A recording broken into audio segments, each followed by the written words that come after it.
तो उद्धव ठाकरे और राज ठाकरे के बीच में गठबंधन हो गया है। दोनों भाइयों ने क्लियर भी कर दिया है कि हमारे बीच में सीटों का बंटवारा मायने नहीं रखता है। हम मराठी मानुष को शक्ति देना चाहते हैं। बीएमसी का जो अगला मेयर होगा वो मराठी ही होगा। इस बात का ऐलान भी दोनों भाइयों की तरफ से कर दिया गया है।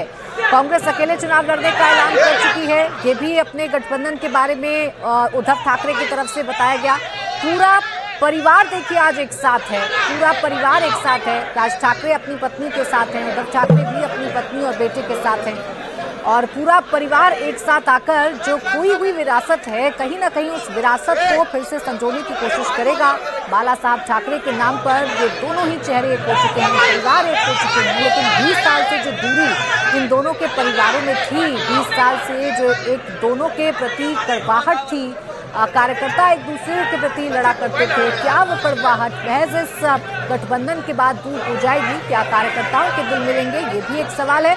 हालांकि कोशिश है, एक दांव खेलने की कोशिश की गई है कि जो मराठी वोटर छिटका उद्धव ठाकरे से या शिवसेना उद्धव गुट से, उस मराठी वोटर को एक साथ लेकर आए, ये कोशिश उद्धव ठाकरे की तरफ से की गई है। राज ठाकरे को अपने साथ लाकर और जब प्रेस कॉन्फ्रेंस की शुरुआत की तो दोनों ही भाइयों ने मुस्कुराकर ये बताया कि दोनों के बीच में अब संबंध कितने मधुर हो चुके हैं। दोनों ही भाइयों ने बताया कि अब बीच में कुछ भी खाई नहीं है, कोई भी ऐसी गांठ नहीं है जिसको खोला ना गया हो।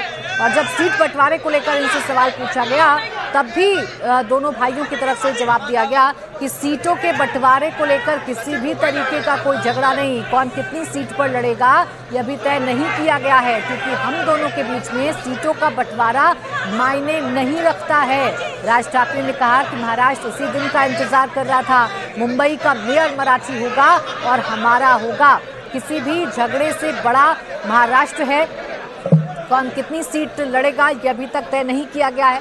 यानी जो बाला साहब ठाकरे की छवि थी उसी छवि को लिगेसी के तौर पर ये दोनों भाई आगे बढ़ाना चाहते हैं। एकनाथ शिंदे के अलग होने के बाद, शिवसेना के टूटने के बाद उद्धव ठाकरे को लगातार चुनाव दर चुनाव नुकसान का सामना करना पड़ रहा था। लोकसभा चुनाव के बाद विधानसभा चुनाव जब महाराष्ट्र में हुए तो बड़ा झटका उद्धव ठाकरे को लगा, उनकी पार्टी को लगा और एकनाथ शिंदे बड़ी पावर बनकर उभरे और उन्होंने नैरेटिव सेट करने की कोशिश की कि बाला साहब ठाकरे की विरासत आनंदाचा भाजपसाठी किती मोठं आव्हान उभं करू शकतो? बघा, भाजप हे आम्हाला आव्हान कधीच नव्हतं. सत्ता आणि पैसा सोडली तर त्यांचं कसलं आव्हान आहे? बोले कांग्रेस आणि शरद पवारांना सोबत घेण्याबाबत नंबर नहीं दिखला है, दोनों ने नंबर नहीं क्या करना है?